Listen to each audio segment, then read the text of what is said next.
There was nothing about Adolf Hitler's life that would suggest that he was going to become a great leader with incredibly powerful rhetorical skills, with the capacity to arouse people to a state of frenzy with his powerful words.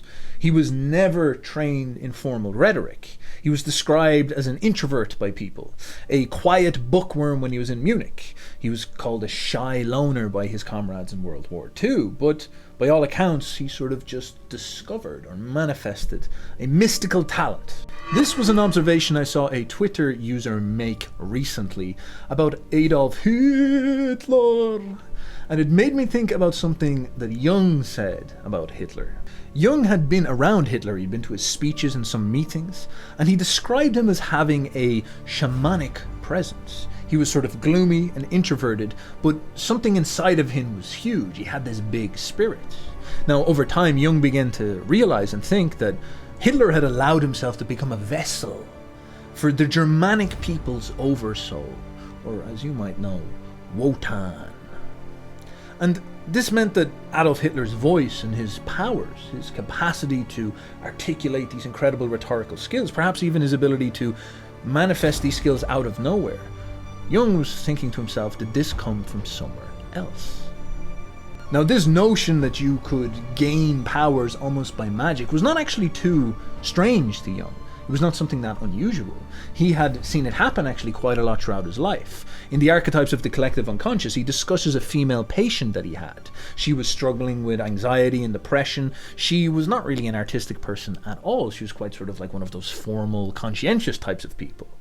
But she was struggling with a period of her life, and so she came to Jung and he got her to paint her dreams. He got her to pay attention to her dreams and then begin to try craft them, manifest them using the art of painting. Now, she had never painted before, she had zero training. But she began to create these vivid and well-formed mandalas. She almost intuitively developed this skill, this sense of form, colour and brush. She said that her dreams were guiding her hands, that her mind had this sort of feeling inside of it about what was the intuitive right way to do something. And when she trusted that and followed that and pushed aside her rational mind and let this other part of herself manifest, she just started to paint these perfect circles like some type of Buddhist in a trance state. There's other famous examples of this. There's this phenomenon known as the Holy Spirit giving people magical powers. I had a friend who recently was going through a crisis and he was telling me about his mother, and his mother used to tell him a story about one of her ex-boyfriends, and he was French and he could speak French, but when he would go to sleep he would start sleep talking in Aramaic and Hebrew. He knew that language, but when he would wake up he didn't know the language. And this is quite strange. Like, how does his dreaming mind know Aramaic when he's never formally learned it when he's awake? There's something very, very bizarre about that. And of course, Carl Jung himself went through some form of this with his Red Book. He had this mental breakdown in 1913, and he began to have these extremely intense visions. And with no formal training, he developed this uncanny ability to illustrate what he saw. When you look at the art that comes out of the Red Book, it actually looks genuinely high talent. It looks very unique, very, very idiosyncratic. It's incredibly well put together. The colours are magnificently produced. And Jung was in some sense just following his dreaming mind, trying to express something within him. I've had experiences like this with making music, where I'd almost like grab an intuitive feeling inside of my dream mind or my heart or something like this, and the song and all the lyrics and the form would just pour out of me. It's a strange feeling, but it's very much a real thing. Now, this alone, this spontaneous manifestation of skill, is somewhat incredible. It's very, very weird. But this comes along with more than just that. More than just being able to make, illustrate better pictures or make nice songs or something like this. These usually come along with prophecy, with these sort of mystical, intuitive powers. Jung's Red Book was all these great visions of fields of blood and dead corpses. And of course, this happened the year before World War I. And Jung was freaking out, saying to himself, oh my God, I'm going crazy. I'm seeing things. I got to blow my brains out. He used to sleep with a gun underneath his pillow because he thought something bad was going to happen to him. He thought he was going to, wake up naked the next day, covered in oil, and everybody be laughing at him or something like this. He was going to go batshit insane. And instead of facing that humiliation, he was saying he should off himself. But then World War I kicked off, and he started to see all these visions he was having manifest in real life, all these people going into the trenches and murdering themselves across Europe. And he was relieved. He was saying to himself, yeah, baby, I'm not crazy. Yeah, war, thank God.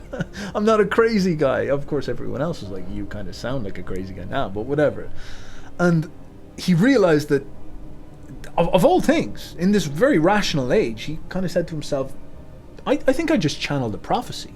I think I was just possessed, and some type of visionary future poured through me and showed me something. And in order for me to receive this prophecy, to become a vessel for this prophecy, I almost had to be destroyed as a consequence. Now, to go back to Hitler, you have to understand that Hitler had stuff like this surrounding him as well.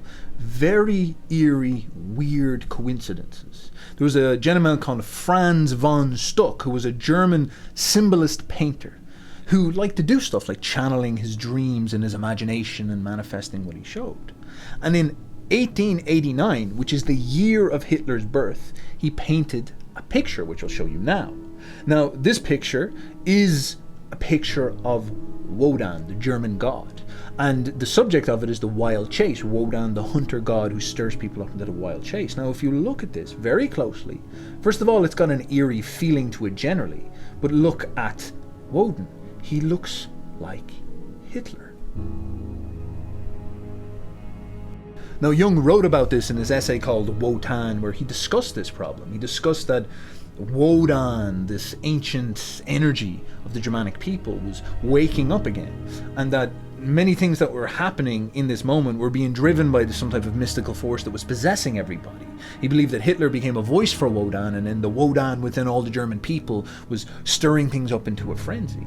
He went on to talk about how the German Christian religion, the Protestantism, is not necessarily Christian. It's almost like a kind of a cover that Wotan wears. The Protestant God is not the God of the Bible. That is Wotan coming in a skin suit, coming to kind of dance around with people and call people on to madness and frenzy. It is the racial soul, the oversoul being born through the churches type thing. Jung himself was in the presence of Hitler many times. He noticed Mussolini, for example, and he'd look at Mussolini and see in Mussolini this sort of like masculine, manly, kind of like Andrew Tate type character, you know, being like, yeah, bro, yeah, motherfuckers, like Mussolini's a big square jaw, big super Chad type character, creating fascism, creating this military state, all these types of things.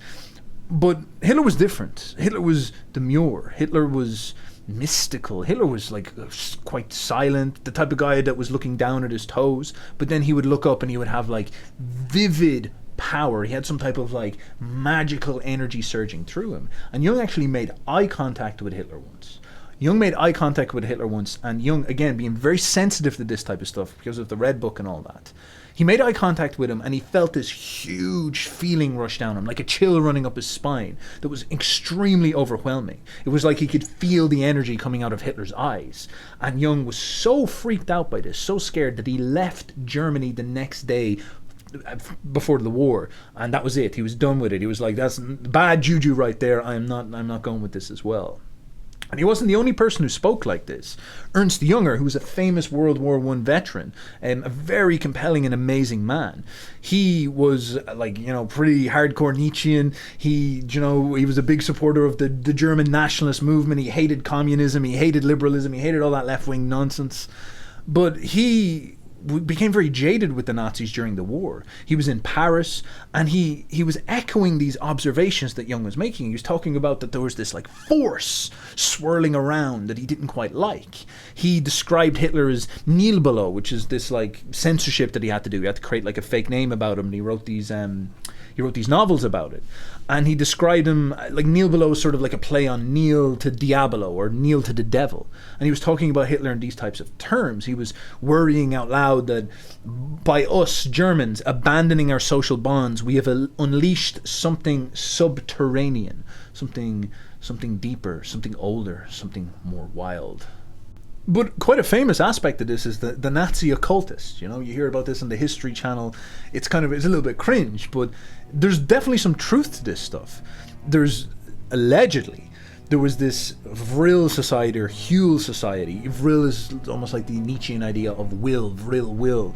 This idea of these old pagan magical rituals that were set up in these magical societies, because the 19th century was quite a Jungian irony, The 19th century was probably the most clear-headed, rational century in all of recent history, but it was balanced by this deep fascination with the occult. It was like the shadow of 19th century Christian rationalism, and scientific rationalism was balanced with these guys going in and doing like Ouija boards and stuff like this.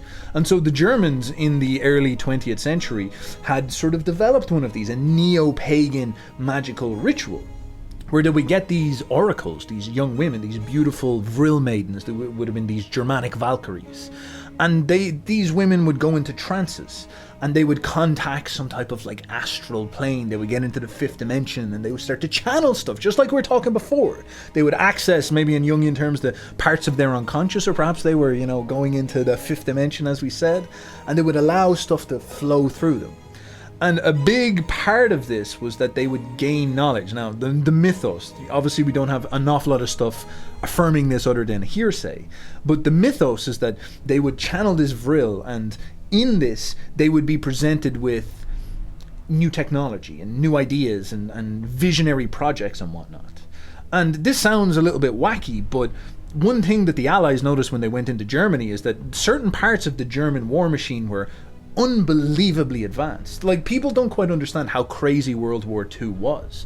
The nuclear weapon, like, what type of futuristic sci-fi super bomb is that? That's the most bizarre thing probably ever to come out. The next thing up from that would be like space lasers. Now, another side of World War II that was just beyond belief crazy was the arrival of rocketry. The arrival of the ability for us to, shoot these giant missiles into outer space that they can fly all across the world. Like, you think about the super weapon of the modern age. It is a nuclear ballistic missile, a thermonuclear rocket that can shoot across the world. It's the combination of those two technologies. And this was something that really came out of Germany. Of course, where did NASA come from? The Allies came in and they found all these incredible German engineering projects that were so advanced, that were building all these rockets, like the V2 rockets they shot into London. And so they said to themselves, you know what, lads, maybe we'll cut you a deal here. Maybe we won't, stick you up in Nuremberg and put you on the trial. Maybe what we'll do is we'll bring you over to America and you can teach us how to do this stuff. The Soviets went in and they were doing that thing as well. They were like, all right, let's get the Nazi scientists. They're fucking genius. I don't know what they found out here.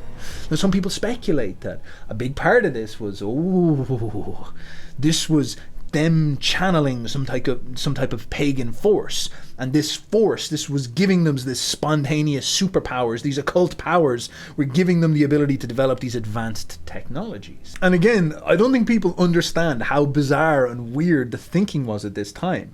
The Nazis and these German engineers were thinking an awful lot about space, which is a very unique thing. I don't think people really wrap their imagination around what it must have been like back then. For all of human history, we were imprisoned to the floor. The heavens were up there, something that we cannot access. And in this short window of history, from about the mid-1800s until around about 1960s, 70s, and Elon Musk is trying to resurrect it, there was this obsession with reaching the heavens, going up into the sky.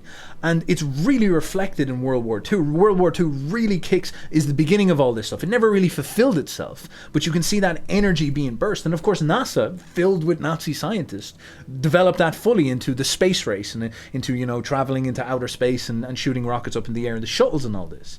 But the Germans were doing all sorts of crazy things, thinking really differently about physics and how to use engineering, how to use all this stuff. They were, when the Allies went in, they would find all these just crazy attempted projects. Like, some of them obviously weren't really going anywhere, but some of them were like weirder than you think. One famous one is they were planning to do stuff like set up sun discs. So they were creating satellites that they were planning to shoot up into the air, almost like a mirror. And then the sun would shine onto this mirror, and then they'd be able to like Bill Gates, creating a ring to block out the sun. They'd gather the mirror and then aim the sun down onto the earth, and it would shoot this this beam of light, this focused beam of sunlight, basically creating a laser beam out of the sky. Think about that. So the Nazis were planning to send this stuff up, and all the Allies would be coming in and they'd be like, let's get these guys, and then this giant pillar of like energy would just shoot down from the sky and just incinerate everything around them. Talk about crazy hi-fi thinking. How wild is that when you really wrap your head around it? And there is another very famous manifestation of this, where at the beginning of rocketry and spaceflight and the question of how do we get up into heavens to create super weapons to attack our enemies, the idea of like a phallic rocket was a big deal, and the Germans very much invested in that. But they were also exploring the disc, the flying saucer, the UFO. Like, this was one proposition for how they would develop these rockets. That was one way that they would try to do this stuff. They would create some type of like spinny whippy fly thing, and they were looking at energy sources. One of them was rocket fuel, of course, the ability to get petrol that could like was so purified that it could just blast things up into space. But also the question of like, could we utilize, as we were saying, solar energy in some interesting way? They were the original environmentalists over there in Nazi Germany. They're figuring out solar power or light power in some sense. Some of them were exploring stuff like anti-gravity. They were also exploring nuclear energy in their own unique way. And all this techno advancement was a big deal back then and a big focus. Now, Jung, in his essay on Wotan, was talking about how all this energy that was going on in Germany that led to this very interesting and creative movement in many ways was something that was building up over generations, and Hitler sort of became the final mouthpiece, the final manifestation of this in his mind. But Jung points out that like it was existent in people like Nietzsche and Wagner. He believed that Nietzsche was actually possessed by this Wotan in and of himself. Now, of course, Nietzsche was growing up in a school of philosophy and philology where they were big into like classical Greece and the ancient world and stuff like this, and so Nietzsche's mind was very much crafted by this rationally. But fundamentally, he was picking up on this energy stirring inside the German people. And so Nietzsche misidentified it as Dionysus. He called it this Dionysian will that he was talking about. But really what he meant was the Wotan was being born again. Wotan, the storm god, the hunter god, the god of the wind. And you notice in an awful lot of Nietzsche's poetry and an awful lot of the way he talks about Zarathustra is that there's this constant use of this imagery of the storm, the thunder and weather imagery. Jung, in the essay, talks about an experience that Nietzsche has. He says this, quote, "This remarkable image of the hunter god is not a mere figure of speech, but is based on an experience which Nietzsche had when he was 15 years old. It is described in a book by his sister, Elisabeth Forester Nietzsche. As he was wandering about in a gloomy wood at night, he was terrified by a blood-curdling shriek from a neighbourhooding lunatic asylum. And soon afterwards he came face to face with a huntsman whose features were wild and uncanny. Setting his whistle to his lips in a valley surrounded by wild scrub, the huntsman blew such a shrill blast that Nietzsche lost consciousness." Nietzsche's such a soy boy sometimes, lads. "But he woke up again in Preforta, in the area he was living. It was a nightmare. It is significant that in his dream, Nietzsche, who in reliability intended to go to Luther's hometown, discussed with the huntsman the question of going instead to the Valley of the Germans. No one with ears can misunderstand the shrill whistling of the storm god in the nocturnal woods." So, of course, this is the style of thinking that Jung is huge into. He loves reading dreams and finding these types of symbols and, deriving a broad, creative understanding of what's going on. And so you see in Nietzsche's life these dreams that show up, these significant dreams. And Jung always knew to pay attention to significant dreams of Nietzsche experiencing the hunter, the storm god.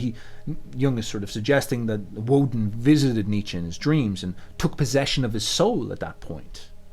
Now, of course, Nietzsche was a student of Wagner, Richard Wagner, who was the great artist prophet of the German nationalist movement. And this great artist prophet, Nietzsche and him often clashed. In some sense, Nietzsche and Wagner are a representation of the war for the soul of Germany and what Germany was going to mean, because Nietzsche talked about this an awful lot. He was very critical of the Germans, but he would say in Twilight of the Idols that the Germans have an incredible wealth of potential, probably some of the highest potential in the entire world at the time. And he was just very concerned about how it was going to be spent, because he understood, looking at like Napoleon, that Napoleon was a representation of the great man who came to spend all the energy of France that had built up over centuries. And Napoleon was magical in the way that he took over the world and released this new energy into the world. But in some sense, he spent it badly and he squandered a great heritage, and it ended up turning into nothing and just leading this sort of like hollow liberalism that we're struggling with right now. And Nietzsche realized that the Germans were going to be the next people rising up with their creative arc. And he was very much worried about that. He was like, look, we've got all this incredible potential and energy. We're feeling the vibes building up. And how are we going to spend this? And Nietzsche was hanging around with Wagner when he was younger, and Wagner was full of this. Wagner was like, coursing through the energy. Actually, if you want to understand Wagner, I think Lord of the Rings is a brilliant way to get it, because Tolkien sort of stole much of the conceptions of Lord of the Rings from Wagner. Like the ring cycle is basically the plot of Lord of the Rings, or the establishment of what's going on there. And so Wagner's building up this sort of Nordic mythos, this energy, and of course he's channeling that oversoul, that racial conception and that racial spirit that's inside the Germans that was waking up at that time. And Nietzsche gets entranced by this, and Nietzsche comes in and he hangs out with Wagner, and he writes The Birth of Tragedy, where he discusses Dionysus, and he discusses the purpose of art, and he discusses the purpose of building up this vitalistic energy so you can express this and feel the will to power come back, and all these types of things. Later Nietzsche got jaded with it, but Jung was pointing out that Wagner, through diving into himself and his dream world and bringing out this incredible futuristic music and all these new archetypes and this new mythos and establishing this theatrical ritual around himself, Wagner sort of like built up these great festivals that would build up this energy inside the German people. What Wagner was really doing was he was unleashing this new energy, or really giving it potency and unleashing it into the German folk. And both of these figures were monumental catalysts for an uncanny new spirit being born in Europe around about this time. An awful lot of people struggle with the conception of the Nazi movement. They think that the Germans were just like walking around in the 1920s, and then all of a sudden they just went ballistic, and they're like, blah, blah, blah, let's just go and start burning everybody alive and going crazy. But that's obviously a very childish way to understand this. The Germans were building up this spiritual collective energy for generations. They started after Napoleon had defeated them and all this, they started to gain potency over the 19th century. And in the late 19th century, Nietzsche fought in this war, actually. The Germans fought against France, and they had a war against France, and they beat them. This was the Franco-Prussian War. As I said, Nietzsche participated in this war. It was a big part of his life. Now, this was the beginning of this energy. This was when a gentleman called Bismarck was hanging around, a great organizer, and he actually created the conception of Germany. He created the nation at that point. Now, this nation was a large group of people who were the most educated and talented people in all of Europe, the realm of Goethe and the poets, and a very, very talented people. And the purpose of this group was a big deal for Nietzsche and big deal for Jung. Like, look at the fact that we're always talking about characters like this, like a couple of centuries on, because this is how significant the intellectual capital and the creative capital was coming out of these people. And so Germany was formed, and then this energy was carrying forward in the generations, and it was going to be spent. And it was spent first in World War I, and World War I was this just bizarre war. It's so hard to wrap your head around what actually went down there. You had Jung, for example, having the Red Book, seeing the end of the sort of European Pax Romana, the Great Peace. And then you had these German soldiers charging into battle with the Bible commissioned to them, and also Thus Spoke Zarathustra. And this was the sort of launching of a new spirit, the new Nietzschean Thus Spoke Zarathustra spirit, combining with the old Christian one, moving forward into this new era. And of course they lost that war, but the energy was not spent, and so it purified and became more intense. And then this is when it manifests in the Nazi movement, and basically takes its final swing at what is the meaning of Germany. And of course it gets defeated, crushed from both sides, and essentially gets neutralized, and the energy is spent and invalidated and destroyed, and the will and the energy in the future passes on to Russia and America as a consequence. And these characters were the sort of channelers of that force, of whatever spirit was inside the Germans at this point. Nietzsche, Wagner at the very, very beginning, and Hitler at the very, very end.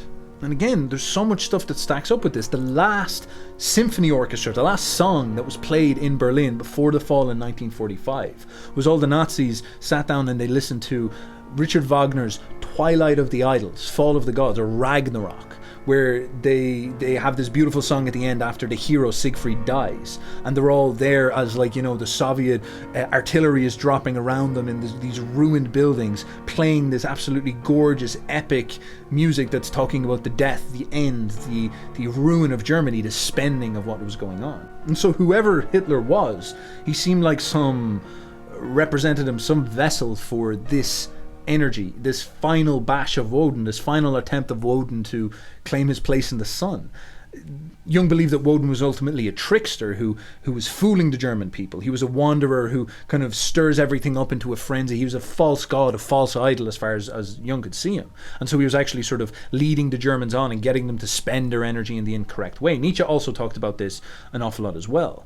And throughout Hitler's life, he had all these experiences that continuously verified some type of like mystical experience, some type of importance to his life. For example, quite a famous story is that in World War I, Hitler was actually quite a decorated soldier, very, very known for his bravery, his cool-headedness, his willingness to face fear. He was a messenger, a runner, so he would run up to the front lines, through like bombs and everything to give information and intelligence. He was quite a talented soldier. Now, during this war, in August 1934, he was talking to an English friend, Ward Price, G. Ward Price, and he revealed this story. While he was in an area of intense combat near Picardy in autumn 1915, he was under much psychological stress, of course, which was scary. He was eating dinner out of a tin can in a trench with several of his friends. He then recounted that a voice came to him that said, "Move." It was so clear and so insistent that he immediately obeyed, almost like a robot, as if he had been given a military order. He stood up, walked about 20 yards along the trench, carrying his dinner, and then he sat down again, and his mind once again fell into rest. He became calm. Seconds later came an explosion and a flash, and a loud, loud bang, and from the area that he had just left, he walked back, of course, to check out what had just gone on, and a shell had just landed. It had killed every single man that was in the area that he had just left behind. And of course, another very fascinating man was Napoleon, who described very similar experiences. Napoleon said that destiny urges me to a goal of which I am ignorant. Until that goal is attained, I am invulnerable, unassailable. But when destiny has accomplished her purpose in me, a fly may suffice to destroy me. And this is, of course, exactly what happened to him. He was invulnerable, super dominant, and then once he had achieved a certain goal, or got to a certain level, he made a massive blunder, like Hitler, by charging into Europe, charging into Russia, and got wrecked and ruined, and within a couple of years he was basically a nobody without any power, and the entire project of France had been eaten alive by the outside powers. Now, Napoleon wrote and talked to many people around him about an experience he often had of somebody called the Little Red Man, who would visit him and talk to him about his destiny. Now, this Little Red Man was not Napoleon's Little Red Man, but again, very similar to Odin, this Little Red Man visited other famous French figures in their long history. This peculiar spirit was long considered a harbinger of tragedy, and it is said to have been first sighted in 1564 by Catherine de Medici, then Queen of France, in the newly built palace in Tellurius. I think that's how I'm pronouncing it. She described the creature as being gnome-like, dressed in red, and immediately recognized that he was not a physical person, but instead was an omen of bad luck, a spirit. Now, this spirit was also seen by Henry VI, the morning of his assassination. This kind of reminds me of Julius Caesar, who was warned, "Beware the Ides of March." And of course, on the Ides of March, he was murdered by everybody in the Senate. And so Napoleon met this spirit in Egypt in 1798, and he was working his French military campaigns against the Ottomans, and the Little Red Man apparently appeared to him in his tent and told Napoleon that he had 10 years of victory to come in Europe. However, he warned that the Egyptian campaign would not work out, and he told him that when he returned, France, England, Russia and Turkey would have aligned themselves and surrounded France. And by 1804, a couple of years later, Napoleon was the Emperor of France. And in the years since the meeting with this Little Red Man, apparently he'd been seen by quite a few people around the courts, from guards to Josephine. And one visit, one experience was witnessed by one of Napoleon's most trusted generals, Jean Rapp. And he said that he went into Napoleon's quarters, where he found Napoleon staring out the window, and he called out, he said, "Yo, Napoleon, do you want a baguette? You know, what's going on? Should we get some frog's legs, Napoleon?"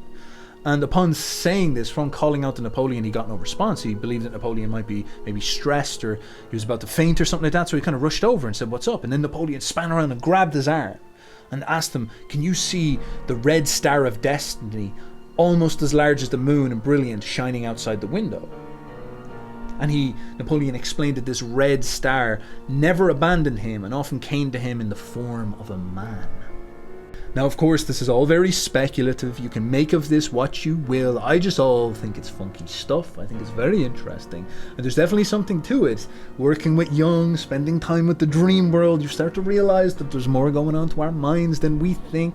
But obviously, it's hard to categorize and define this stuff. It's hard to turn around and say, how do we put this in a way that Richard Dawkins is going to enjoy? I'm not too sure. I think Sam Harris might freak out a little bit if we explain to him this type of stuff. But there's something there. There's something to this idea of gaining powers by interacting with the dream world. Is there a way that you can do this stuff? Is this what we mean by magic? You know, we sacrifice something to God. We do a deal with the devil. You know, we give the other world a part of our souls and allow it to channel itself through us, and we gain powers. Did the Germans conduct a giant project of collective magic and summon up rocketry and supreme powers and almost create this new paradigm of human existence? Is there some type of problem with that? Did they do that at the great expense of allowing themselves to become possessed and become fooled by Wotan or some type of occult pagan figure who played a trick on them and led everything into catastrophe? Because it is very true. The Germans built up all this energy, as Jung noticed, but he was worried about it. He saw it as something to be wary of. They built up all this frenzy, this Wodanic frenzy, but what did it result in the end? This is not a game. This is not child's play. There was a real danger of them getting caught up in something kind of spasmodic.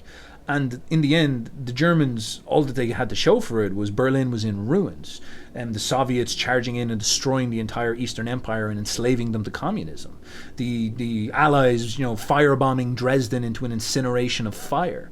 The German people destroyed and ruined, starved. They're all genocided out of the Eastern Bloc. They're all shackled with guilt because of all the madness that went on in the war, where they started to murder people and murder civilians. They genuinely went crazy, and they didn't achieve any high culture or high civilization or high future. It was all spent and wasted, and a mistake was made.